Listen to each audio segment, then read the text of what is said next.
Good afternoon, everyone. Thank you so much for joining us today. This is Hashtag No Limits, and I am your host, Shelly Kino. Hashtag No Limits is a program on which I interview people whose society has placed limits upon, but who have busted through those limits, or people or organizations that are helping those bust through those limits. Ophelia says in Hamlet, "We know who we are, but not who we will become." And I believe that to be 100% true, and that there isn't a better example of that than the caterpillar turning into the butterfly. The caterpillar literally dissolves into its cells, reforms itself into the butterfly, and then has to fight its way out of the cocoon in order for its wings to be strong enough to fly. And none of that can be easy. And so neither is busting through limits that society places upon a person. And so today, my guest is Abby Butcher, and Abby and I haven't officially met, did we? Or did we meet last summer? Nope, okay. I didn't get to go. Okay, so the reason I was questioning whether or not we had met last summer is because Abby is also a master IEP coach, and so we're going to talk a little bit about that today.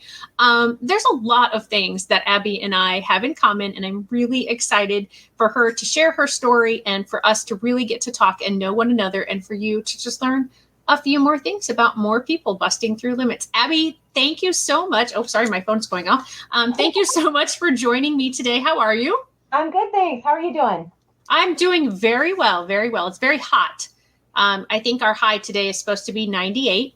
Ooh. And that's without humidity. So with humidity, we're going to feel like probably 105 to 110. Ooh, we are in a reprieve right now, so I will enjoy it while it's here. Yeah, we had that the last couple of days, so it may be coming to you soon. So we talked about the fact that you are another master IEP coach, but tell us the other things that are some of the reasons that you're here. Tell us about you and a bit about your family. And hi, Fran. So I am a master IEP coach, and kind of my story of my family is how I ended up in that situation, or chose to go that path. I didn't just land there. But I have 3 kids, and I'm a special education teacher by trade. I've long been fascinated by behavior and have worked both in the private sector and then in the public schools and learned all kinds of things. And none of it prepared me to parent a child who had some pretty big behaviors.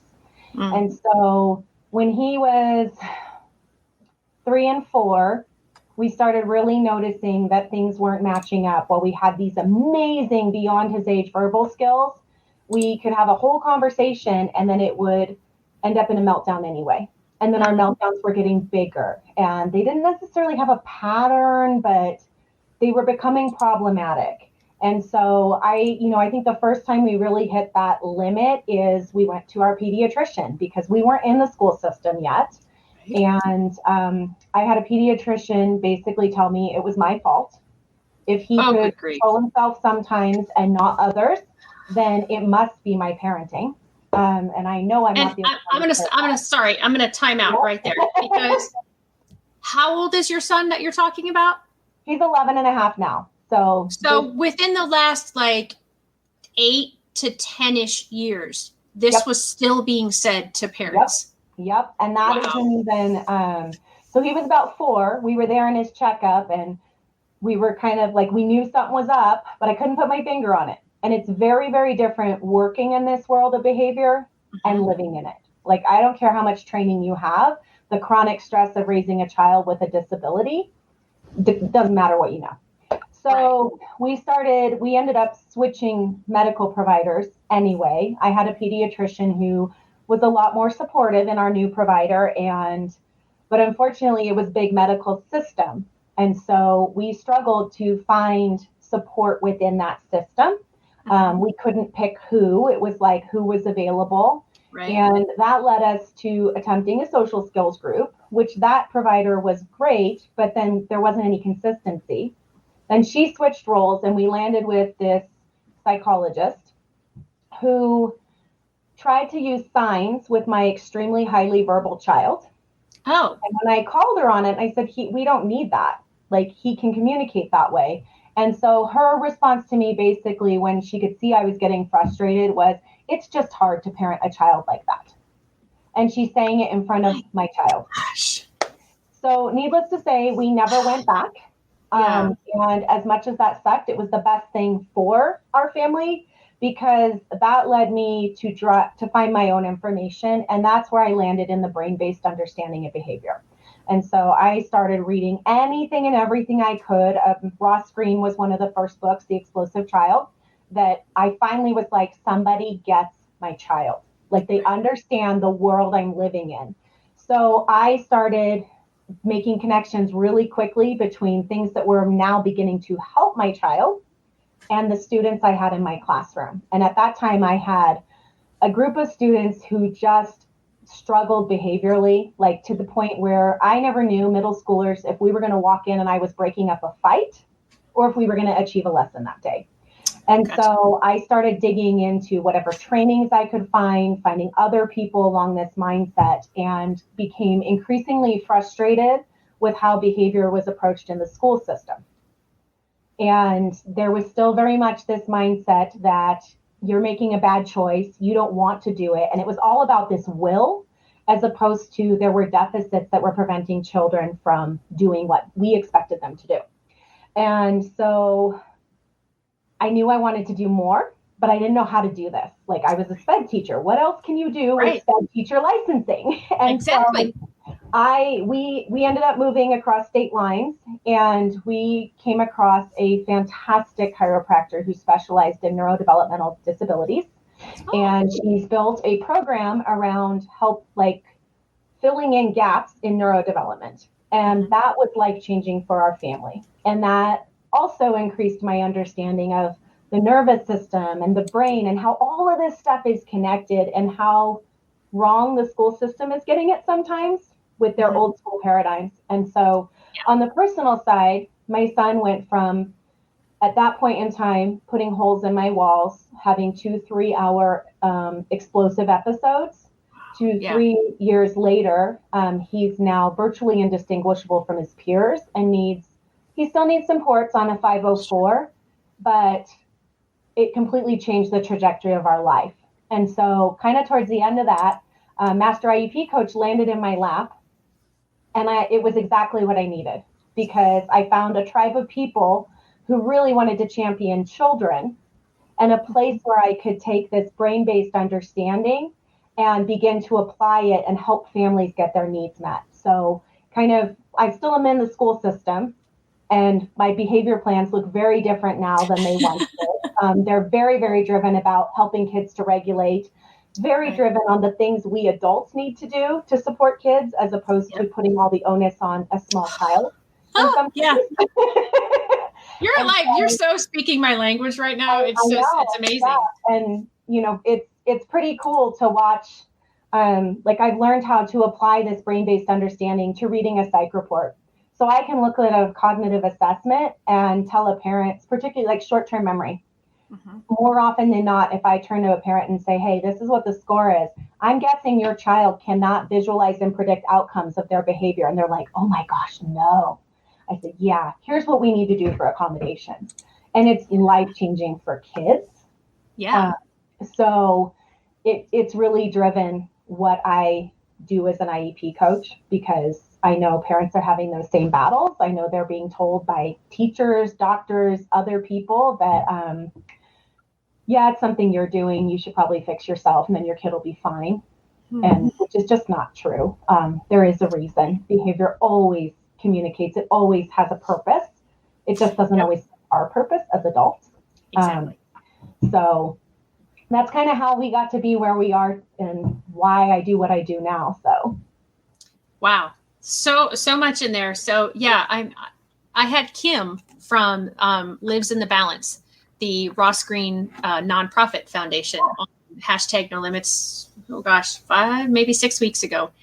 And yeah, I mean, same thing. I mean, she just totally was talking my language. And it's really interesting. When I went through school 100 years ago, they still, in my state, when I started, you could get licensed in behavior, you could get licensed in learning disabilities, you could get licensed in the moderate, mild, severe category. Well, my schooling had some bumps and intermissions, and by the time I finished, they had changed their licensing to you were just everything in special education. But when I was looking at going for those individual licenses, behavior was the track that I had started on because I just found it so fascinating. And one of the reasons I found it fascinating is because an early experience that I had in education as a paraprofessional was we had a student who sounds kind of similar to your son in the sense that he would have these episodes that could last anywhere from 5 minutes to 4 hours, and they would happen multiple times a day. And the severity could be anywhere from just shutting down to eloping and destroying the classroom and screaming at the top of his lungs. And then eventually, after the teacher at that time, because as I said, I was the paraprofessional, and a few other teachers, and then a behavioral specialist was called in because, again, this was 100 years ago, and we didn't have BCBAs at the time. They weren't titled that, at least. Yeah. Came in and gave us like, hey, this kid is missing some skills. Mm-hmm. And we need to get these skills into this kid. And while you're doing that, do this. And the change in one school year, and it wasn't even a full school year. Like, we called that specialist in January, and by April, we had so few behavioral episodes. It just floored me of how, like, if you can do I always say I turn into a toddler when I am working with kids with behavior, because I go, why? Well, why are they doing that? Well, why are they doing that? Well, why are they having this issue? Well, why? And I don't stop the whys until we get all the way down to the nitty gritty. And that's one of the things when I have a lot of my clients have behavioral needs, because that's my heart and my passion. And one of the things that I have to coach and teach them on is many school districts will require an FBA or a functional behavior analysis to get any kind of behavior support. And so I always have to teach my parents before I can teach the district early on that this is a necessary step to get where we want to go, but be aware it's limiting, because they never ask the why. And they're going to put all the behavior into X, Y, and Z. And so once they understand that mindset, that it's a means to an end, then we just get right back to championing the things that the child does need. Really, when that class I was telling you about where they broke out in fights sometimes, what was really cool was, so I ended up doing collaborative problem solving training through Massachusetts General, through their training program, which is similar to what Lives in the Balance does, but slightly different. And so I came in fresh and hot in February, had this group of kids that like just couldn't regulate, and, you know, their competing needs fed off of each other. And we literally threw everything that was curriculum based out the window for that moment, and had days where we just did self-regulating activities. And I would pull in content-based coloring just as a simple strategy. And it was really, really cool to watch the dynamic shift, because all of a sudden it was this safe spot where demands were appropriate to what the kids could do in the moment. And we took that group of kids, we wrapped the year up like 4 or 5 months later with a novel study where I had kids writing multiple paragraph essays who supposedly couldn't produce a sentence at the start of the year. And it was simply the act of me. Like, I did more changing than they did, and how I was teaching and what I was doing. Yes. And, it meets resistance. I had a para who tried her best to jump on my bandwagon, but lacked understanding and had done what she'd done for a long, long time. And we had some pretty tough moments of where I finally had to tell her, you know what, you can take a break if you need one too. It's okay. Yeah. And so we had moments where she'd kicked me out of the room by the end of the year because it was a tense moment. She goes, you need the break right now. I got this. And so it's really powerful, because kids then get to really show what they know, because they're not fighting to be seen and heard as people. You know, when we stop looking at them as a behavior and understand the place that this behavior is meeting a need right now. And while it makes me as an adult uncomfortable, oftentimes it's developmentally appropriate for where a student is in their brain development. Right. Yeah, that's, oh gosh. Yeah. So there's so much there again. So one of the things that the CPS, which is the collaborative, tell me what the letters stand for. So collaborative problem solving Problem comes solving. from Yeah. Massachusetts General. I can't remember. Lives in the Balance is similar yet slightly different in their titling. Right. Foundationally, it's the same general idea that, there's lagging skills in these Right. neurocognitive areas. Yeah. And I tell you, I don't know if I said lives or lives in the balance, because every time, whichever way it comes into my brain, I'm like, no, that's the wrong one. Say it the other way. Right. And I never know how it's going to come out of my mouth, because I actually don't know both, to if I'm me, right. both ways work with Yeah. the title of their nonprofit. But Kim had said something, and I don't know if I'm going to say this right, but the concept is that we have to get people from thinking that kids don't want to behave and therefore they don't, to kids can't behave and we have to work on skills. Yep. Or deficits, or whatever it is that they're needing. Yeah. Kids do well if they can, skill not will. Like, those are concepts I see come out of that methodology. And it really comes back to, it is a skill deficit. And so, there's excellent tools within that line of thinking that help people to see that. And I've used some of them, and it's pretty cool when teachers start looking at these behavioral characteristics. And you're like, hey, look at this. Look at all these visual processing difficulties that are popping up. Mm-hmm. Or look at, they're really not predicting. Their social skills really aren't there. And they're less formal than those standardized assessment pieces. So I often will include those as case management into my cases. I haven't yet brought them into coaching because it's a slightly different role for me to say, hey, school district, please use this. Right. But I certainly bring those conversations up and we ask those questions. And I did have a client where we did an FBA and they wrote a behavior plan, and they only wanted to look at the FBA and refused to put into the behavior plan the sensory considerations or the language considerations, all of which will have impact on behavior. If you are struggling to communicate, that is incredibly frustrating. Yep. Or if someone is telling you things so fast that you can't process them, that's frustrating. And, and we as adults, we're the same. I have a limit, and when I hit my limit, then I'm going to probably make a poor choice. Sometimes as a mom, I yell at my kids and I have to apologize and say, ooh, mom was in her brainstem. So sorry. But we've also, like in our family, we've learned to recognize things we need to do to regulate. For example, my son, we found out he would make sound effects, and very common amongst some disability categories to make sound effects or verbal stems. So what we learned is that's actually a tool he's using to regulate himself by controlling the auditory input he gets. Oh, sure, that makes sense. Uh-huh. It does to me. Oh, yeah, it made perfect sense to me.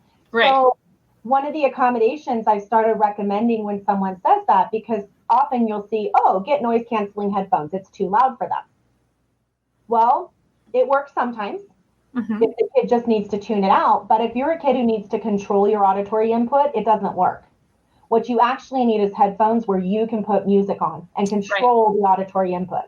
Right. So through this process, we learned, guess what? The apple doesn't fall far from the tree. I am the same way. So it's not uncommon in our house to be playing a board game where my son needs to make some noise while he's processing his next move, because we like those strategy games. Right. And we're all sitting around the table with our own headphones and music playing. Oh, wow. And his noise sets off I get dysregulated. And so then I don't want to play the game, which is totally eliminates that need for connection we have. And so, it's just tips and tools like that you have to understand what regulates a person. How do we help them regulate? Where are they in their basic brain development? Because sometimes we're having difficulties because we skip something. In the case of my children, we had retained primitive reflexes. Those are supposed to be integrated by about a year. Mm-hmm. If they're not, they lead to things like behavior problems, dysregulation, all kinds of stuff. Wow. That's so cool. And not cool that it's cool that you know that stuff and that you can integrate that into, not that you all deal with that, but that. Yeah. I have always said when I crossed the threshold from teacher into special needs parent, how dumb I was as a teacher and how much I didn't know about what my families were going through because I hadn't walked that journey. And so I have yet to meet a special needs parent that is like, yes, I'm so glad that I'm here and we have this disability or that one. However, I have never met a group of a more fierce tribe that will fight for their members. And so, they're fiercely loyal, like don't mess with my kid. And so it really changed me as an educator, just with families with disabilities, but families in general. I don't think the education system gives them enough credit for being the expert on their child, even if they didn't go to school to study how do I teach reading. And so, I love the case management side because I get to get into understanding that family's journey and being able to advocate for that child from within the system. Mm-hmm. I really love it on the IEP coaching side because I'm no longer bound by school district rules. Right. And so I can share freely that, like with a family, hey, if you haven't looked at chiropractic care for your nervous system, you need to. 100%. Probably the whole family. You all have a nervous system. So I love the freedom to be able to share some of those things that you can't say as a teacher because then the school district has to pay for it. Right. Exactly. Yeah. And I don't know how much you know about like sleep studies and how much the sleep and the brain are connected. And this, that so often our kiddos with disabilities also are sleep deprived and have sleep issues. And to have those kinds of tests. But yeah, you can't say that as a teacher because again, you're on the hook to pay for it. I haven't gotten all the data back, so I'm super excited for that. We just went through sleep study stuff for our whole family because through our dentist. So someone else who's in this brain-based space with me had recommended Vivos technology, which comes through the dental industry. Okay. Which was enough for me to go seek it because I trusted the source of it. But I had learned over the years, like things like mouth breathing, restless sleep, so then I went into her education and it was very brain-based, nervous system-based. And I knew enough to know that if you are not truly getting into rest and digest in your sleep, you're going to have problems because your brain is in fight or flight at that point. And that's not what sleep is designed to do. So it's been pretty fascinating. After her education session, I'd gone in for 2 of my kids because I knew off the top of my head there was stuff there. I went through the education and was like, oh, no, we need to do all 5 of us. And it's been fascinating what we're finding. Mm-hmm. So, and it was like, yeah, no wonder we're waking up tired or we're grumpy or just, I have my 11-year-old now acts like an 80-year-old man with aches and pains. And it was funny to start teasing him, but it's super problematic. We're finding out there's apnea episodes and people like my sister was like, oh yeah, I think a lot of people have apnea. And I'm like, that doesn't make it okay. Right. Common, normal, doesn't make it okay. And so, it is the connection, as you said, to many individuals with disabilities and having these chronic ongoing sleep issues. That was another one that never my kids have been at regular dental care since they were 1. Sure. Right. Nobody has ever asked me, how are they sleeping? The medical community has never asked me, oh, how's sleep? And so, I'm hopeful that's a missing link in what we need to continue to have healthy nervous systems and continue optimal brain development. But it's another one that, I can tell a family as a coach, hey, here's another tool in your toolbox, but you can't as a teacher. Right, exactly. And what you said too about the mouth breathing, I didn't realize that either until I was out of teaching and how much that can play a part in development and speech and sleep and behaviors and all kinds of stuff. And I'm like you in the sense that I find what the brain does and how it acts in all of the different things very, very interesting. And sorry, I need to pause for a second. And I just want to say thank you, Bridget and Fran, for commenting, and welcome to both of you. I appreciate you guys being here. And I know there's some others watching. You just haven't commented yet, which is perfectly fine. But I just wanted to acknowledge that I saw you. And yeah, so I used to go to, on all the times we would have professional development times, if there was something about the brain, I was going because it just fascinated me. And there were so many teachers, that they would go to here's, a fascinating new way to teach reading. Oh, here's a fascinating new thing to do with math. Here's a fascinating new thing to do with science or social studies. And it was always subject specific. Mm-hmm. And not that that isn't good, but we need to know what's happening, what's causing all of these things. There's so many things that play into how we learn, when we learn, what ways we learn best, that if we're not addressing those or considering those Mm-hmm. when we're planning our lessons, when we're planning our classrooms, when we're planning our school buildings and our school day, I'm sure, you also know about the time of day that we send kids to school now is not the right time of the day to send kids to school. Nope. And, it's always irritated me since I found this information out that, we have to do things as special education teachers that are, and as general education, scientifically and research based.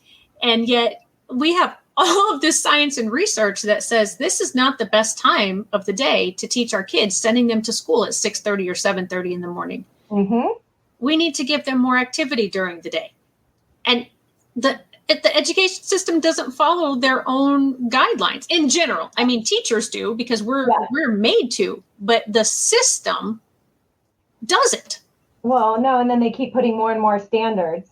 And we have too many here, so let's just shove them down. So you run into like developmentally not appropriate, we're teaching things. And you're right, most teachers are doing everything they can to take, here's the expectation, and bring it to appropriate level for the students and build in that required movement and things like that. But it's incredibly hard. I was having a discussion with a teacher friend yesterday, and she's a special ed teacher, and she was like, I don't know, maybe I'll just go teach math. And I said, you could. I said, but here's the thing. I said, you're a great math teacher and you're a great special ed teacher, but you are not going to have the flexibility in general ed that you have in special ed, because your administrator is responsible for making sure you teach those standards. And so at least there's some freedom as a SPED teacher to where I'm confident enough in my skills to say, you know what, we're not doing that lesson. We've got to regulate today. And you don't get that luxury as a gen ed teacher. And so it's understanding those pieces. But going back to your training thing, it reminded me, I'm like you. If it's about behavior, if it's about the brain, I'm there, always seeking to gain some knowledge. And I actually had an administrator tell me, he goes, I'd really like to see you go to some language arts-based stuff since that's what you teach. And I looked at him and I said, I could. I said, I got a lot of teaching strategies after 10 years. I said, but if I don't understand why this kid's having this behavior or coming into my room dysregulated every day, I said, if I don't understand that, if I can't help this kid regulate, doesn't matter what teaching strategy I have, it's not going to be effective. And it's probably going to make his behavioral needs worse because I'm not meeting him where he's at in ability. And he was dumbfounded. He didn't know what to say to me and just walked away. And so, if you are ahead of the game in the education system, or you're coming at things that are research-based or scientific, but they're not what the norm is, you hit limits there too. And it's hard because then you're in the employer-employee game where I've been to a number of IEP meetings where it would have cost my job to speak up. And that's a really, really hard place to be when you are trying to do right by kids. And as I've gotten older, I care less and I say more. Right. Yeah. But, and especially. And it's really, it's not that you care less, you actually care more about the students than the district. Yes. Yeah. But I absolutely love what I do. But, I work in the district because I need a paycheck for my family. Right. And so.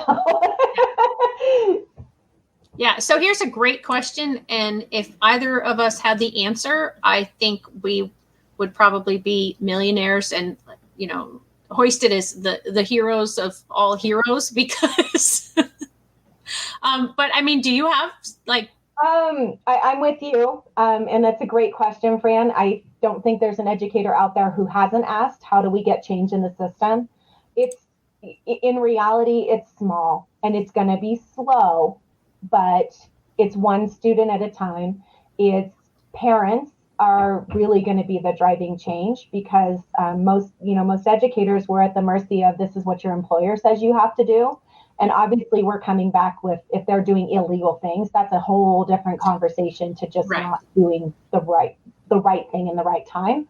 But it's unlike other systems, and there are many, many broken systems out there. And unfortunately, they don't even talk to each other. So it's even worse. Right. But the special education system is dependent on parents calling out the wrongs. States are not, they're not regulating. They're hoping people are doing the best. And so, it is tiring. It's exhausting. It's exhausting on the inside and it's exhausting on the outside. And so that's one of the reasons I became an IEP coach, is empowering and educating my parents on some of that internal language. And it is, one student at a time, it's change. I do as much educating of the districts for my clients as I do of my clients. And it sucks. Like, I have to tell them, it might take us all year to get that request met, but we're going to get it met.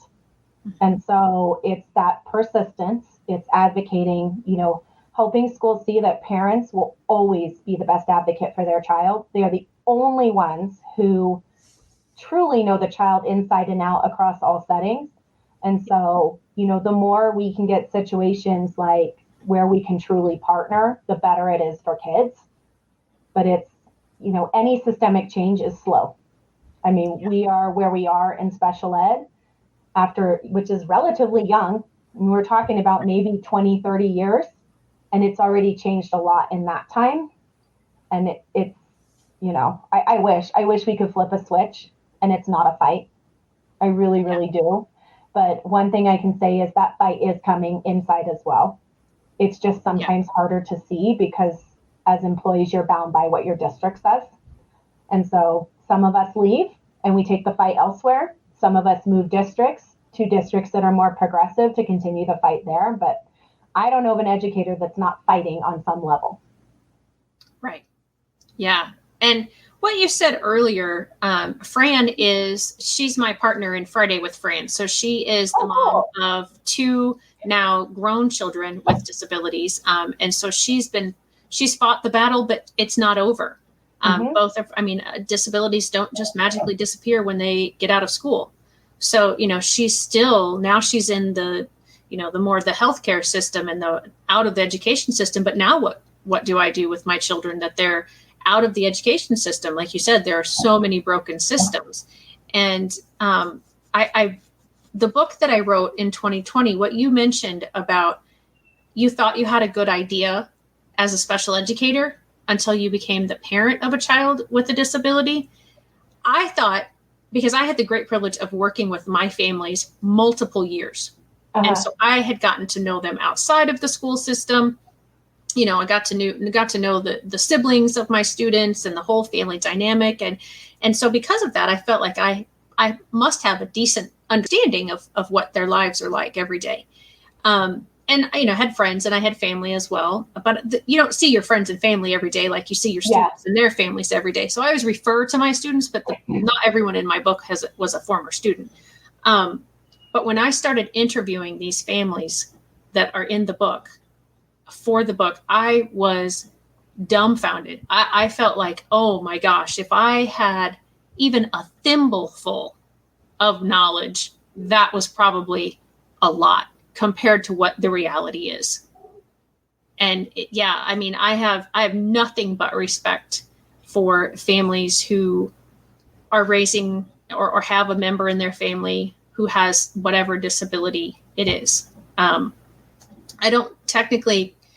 I was never diagnosed with anxiety as a kid. It wasn't a thing, but that is considered a disability. It's not necessarily anything that gets you an IEP, but it is now, something that is debilitating and a disability. And so I sort of lived it, but we didn't know it.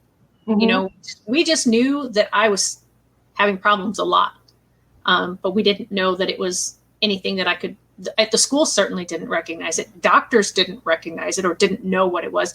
I had a lot of, and I think my mom did too, of what you went through of being told it's in your head. It's what you're doing. It's nothing that she has or needs. It's what outside forces are or are not doing. And so it, like you said, I was a kid 100 years ago. And so to hear you talk about that this is still happening, that your son is only 11 and these comments are still being made 10 years ago, 8 years ago, 6 years ago about, well, it's your parenting. Well, it's tough to parent a child with a disability. That's just, I'm hoping that those are the exception rather than the rule now. But even to have it as an exception is still too much. Well, and I think I can't tell you, I have not had a comment like that come up sooner rather than later. We moved about a year ago, and I'm on the fence with the pediatrician I have for my son because I gave him our whole background, and he, as his profession and his, expectations, sent it over to developmental peds, and they want to try and get a label. And there is a time and a place. We have not ever needed a label to get what we found worked for our family. And so, I chalked it up to, okay, we had a 1-hour conversation. You really don't understand our journey. And because for my kiddo, doctors, he has a little bit of medical trauma from a previous injury when he was little, but he's scared. And so Yeah. Right. when you're down in that fight or flight, you're not showing your best stuff. So I totally empathize that this doctor saw something different than what I'm telling him because he saw the worst of the worst in that moment because we were in stress and crisis. And so, I've gotten a lot pickier when I look for providers for my family. Like, I want to know you have an understanding of the brain and the nervous system. And so when we moved, we very sadly had to leave our chiropractic office that had quite literally radically changed our lives. We were at a place when we landed on their doorstep where my husband and I were seriously considering moving our house into 2 households for the safety of my younger children. Because when we were having these big episodes, I had a 2 and a 5-year-old that were trained to lock themselves in the bathroom because to keep them safe. And so we were like, how are we going to go on? We can't live like this. And so, that's kind of where we were in that state of crisis at that time. And so to move out of the area was both an amazing win because our move into that area was really hard behaviorally. But to be in a place where we could even consider moving and taking another opportunity was a huge, huge win, but also really, really scary because when you find those teams that do work and truly take the time to get you in your situation, it's life-changing. And so we got to this new area, and most parents are like, I need a pediatrician, I need a dentist. And I'm like, no, I need a chiropractor. Pediatrician for 6 months, but I had a chiropractor within a month. And so because that was, I knew we'd shifted, we'd had this tremendous change. It had caused all kinds of stress on our nervous system. And we needed to get that back right because if your nervous system's calm, your brain's staying out of fight or flight, then we can move forward because you can't be in stress and growth at the same time. And so I had to address that. It's great. I have a pediatrician for when we are acutely sick. Mm-hmm. It's typically not my first course of action. And I know that I'm going to meet limitations. And there was a difference. My son had wanted to see a man because we're at that age. And so my girls are with another doctor in the same office, and it was starkly different because one of my daughters also has some sensory and some retained primitive reflexes. And I went in and I told her our story, and she was like, what do you need from me?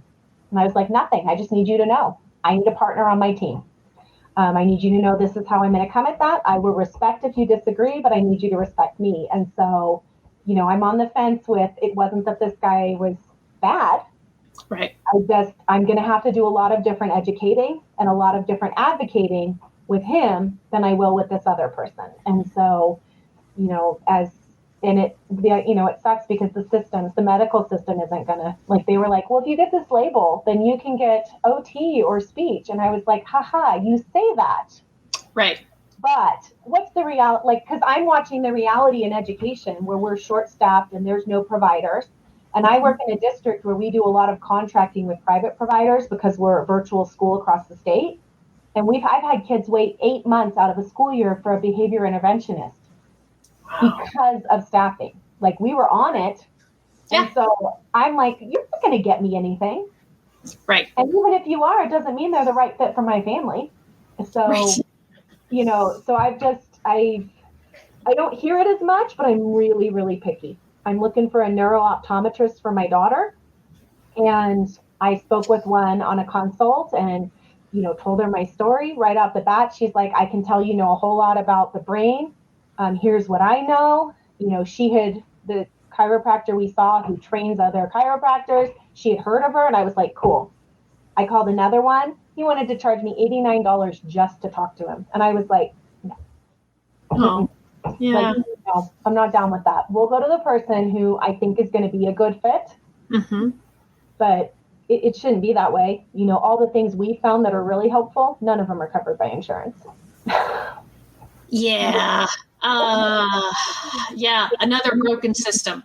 Yeah. Well, and you have all these big systems and they don't talk to one another. So we're missing this huge opportunity to truly collaborate. Mm-hmm. And then the medical system's the same. Oh, you don't know anything. You're not a doctor. Right. So we're not going to cover that. Like, it's, right. We treat people as stupid. And some of the smartest people I know, the best parent advocates I have ever met, had no degrees in anything. Right. Right. And but they I took wish the time to learn what they needed to know. Yeah. I wish that no matter what the field, and I know I have been guilty of this as a teacher, especially an early on teacher, sort of trying to plant my own feet in Mm-hmm. a way, that if somebody said, well, have you thought about it this way?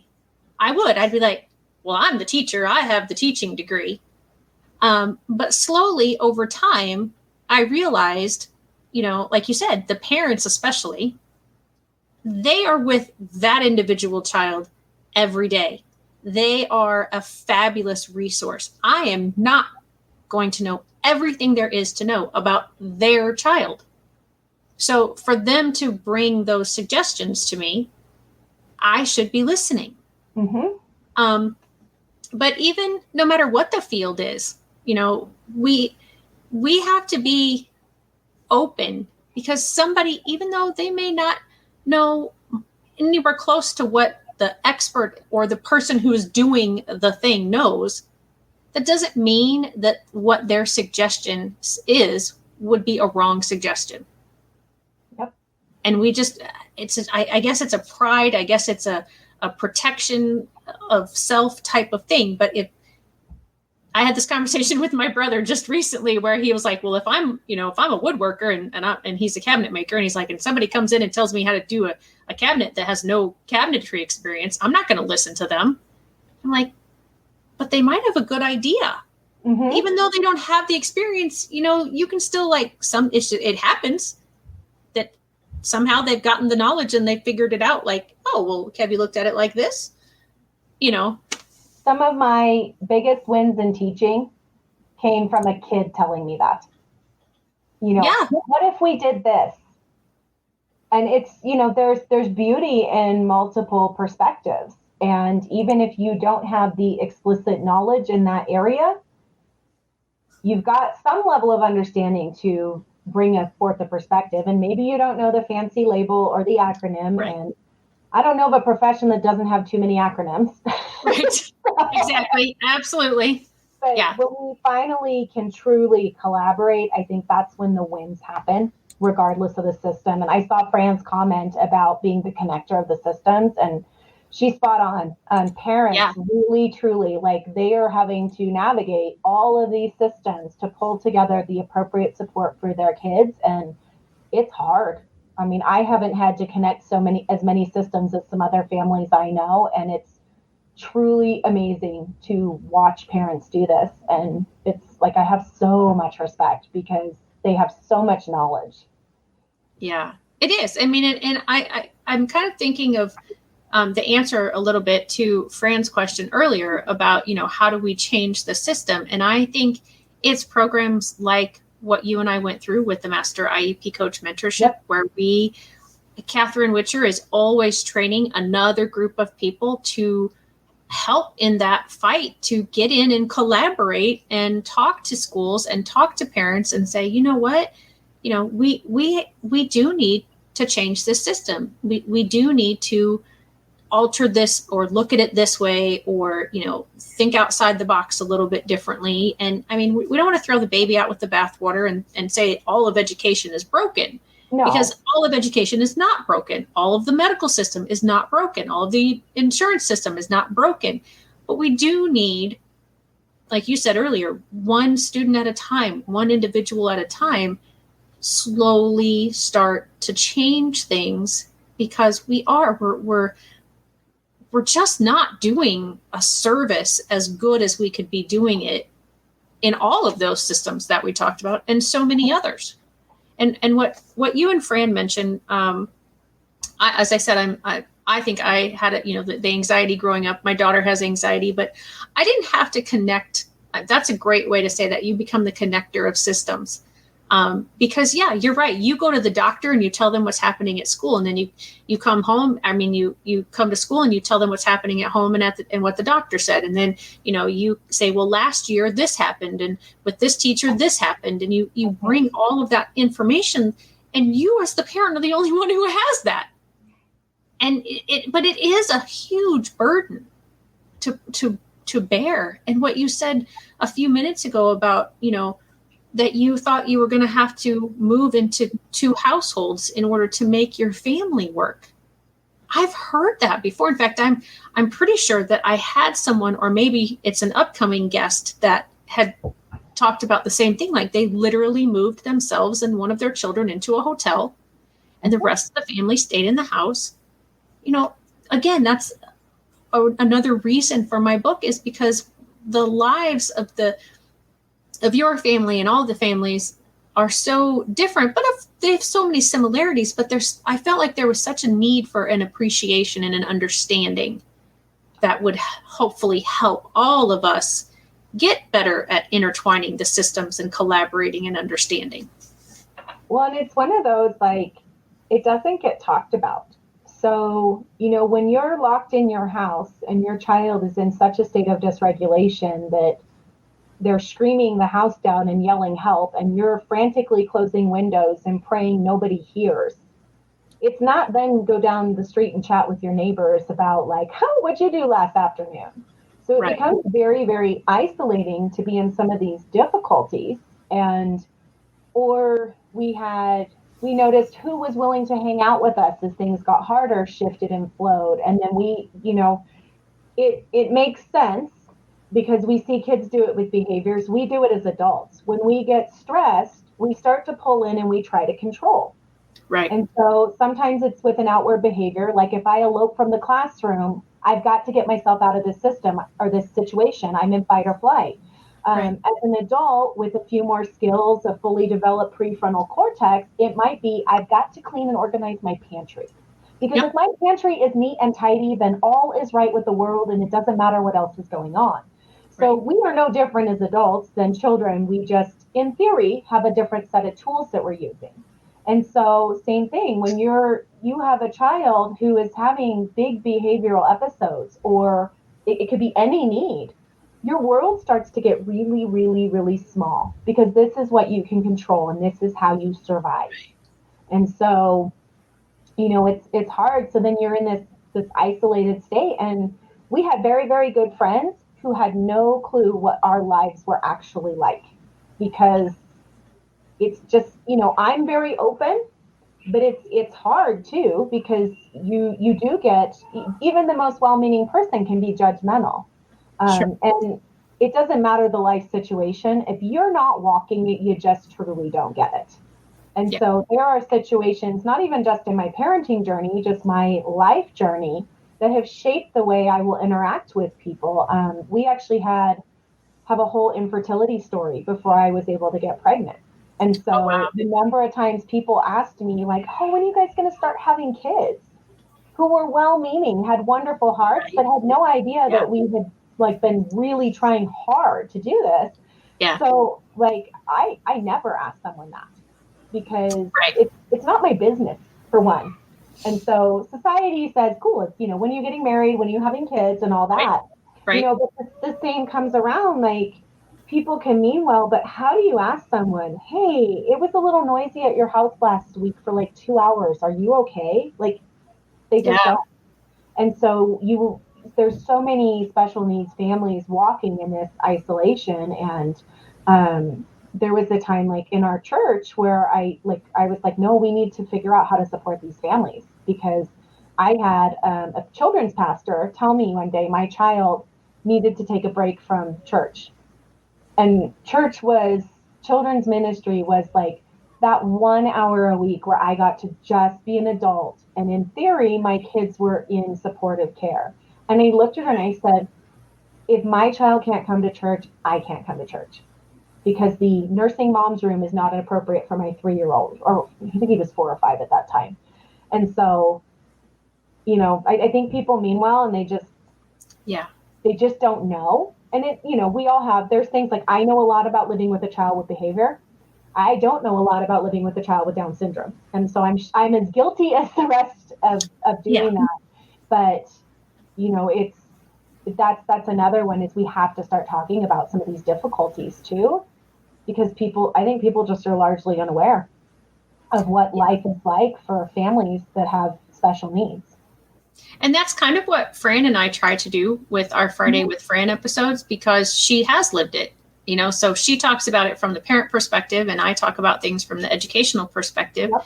And it, I'm hoping that that's helping people have, and it certainly helps me, because even though I have the stories in my book and I've had, all these families in my lives, you're still not there every minute, and even with that, you're not, even your closest friend, your closest sibling, your closest family member, whatever it is that, that you really sharing these things with, still doesn't know, because they're not there every minute.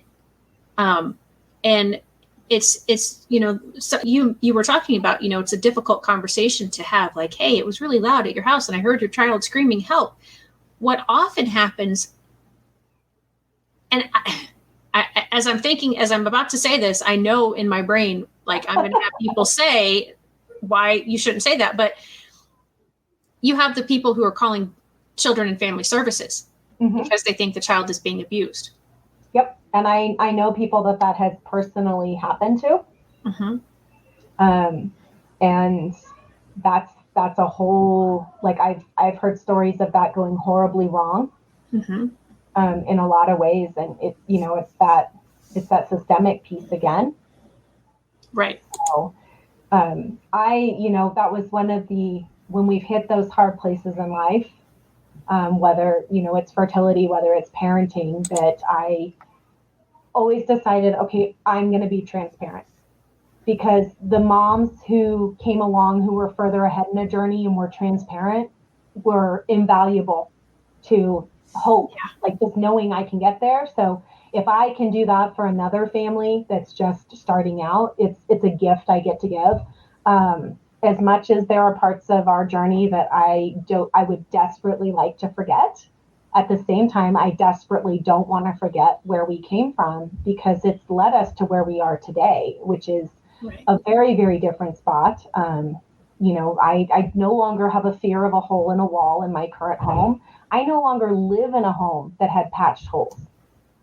But before we left that house, I took pictures of every single one of them, because, good, bad, or otherwise, it's our story. And we wouldn't be where we were today without the journey that we had walked on. And so, I do find, because it's one thing when it's, my personal fertility story and it's me. It's a very different story to tell when it's my children, and, in this world of social media. So I'm learning the art of that. And, Right. we've been very upfront. We never, ever attributed something to this is my child's struggle. It was always, this is what our family is walking through. This is because it does. Disability does not just impact the person who holds the label or carries the challenge. It impacts the entire family. And so we had challenges together. We've had wins together. It's really fun now that my son is older and has developed a much stronger skill set.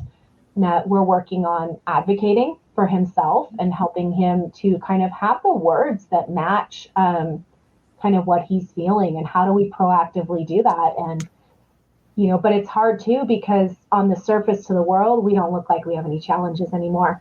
And we live in a place where nobody knew us in that season of life. Right. And so I'm still we're going into middle school next year, and I did a lot of proactive advocating to prepare for that transition, because he's 11 and we're still not super great about thinking ahead. And I'm like, you don't do well in crowds, and there are 800 kids at this school. Oh, wow. And this is, this is what he can visualize right now, because the elementary school did all of the, neighborhood school preparation. And so, we've given him some choice, and this is where he wants to go. But I was running crazy the back of the scenes in May with setting, talking with the principal about the possibility of blended, some home-based, some school-based, connecting with the counselor so that, we're going to do a transition 504. We're not going to just let you pass paper to prepare, because I know for him, we had a 60-day struggle with this new school of refusals and increase in behaviors. And we can't do that year after year. That is not going to work. So what can we do now to prepare for that? And, my sister's like, you're crazy. Just let them be kids. And I'm like, yeah, you don't get it. Right. And, meaning, love her, but she hasn't been on our journey. And so, and she's right. There are times where she is spot on. I need to just let my kids be kids, because when you've been through those crises, and when you have had to be hyper vigilant about every little thing, we are in a place where we can handle a little more cognitive flexibility. Right. But I'm really working on me and not limiting myself in the fear of we might go back to where we came from. And so, there's times where she's caught me dead in her tracks with that. And I'm like, oh, you're right. It's okay. I don't need to jump in right now. And there's other times where I'm like, no, I do. You don't get it. And so, it's just part of that. You don't really know unless you're in someone's shoes themselves, which we just can't be. So, yeah. Oh my gosh, Abby, it's almost time to close. I told you we could talk all day. I knew when you told me brain-based learning and behavior, I'm like, oh, this could be 6 or 7 hours. And for sure. Yeah, but I want to make sure that you have opportunity. I don't have a slide with your website, but I am going to put it in here. Okay. It's just abbybutcher.com, correct? Yes, Abby with me. So can you tell our audience how else they can find you if they don't go to your website, or if they do go to your website, what do you offer? What sort of services can they expect with you? So I am on Facebook and Instagram. I'm not the world's most active, so you can reach me on there.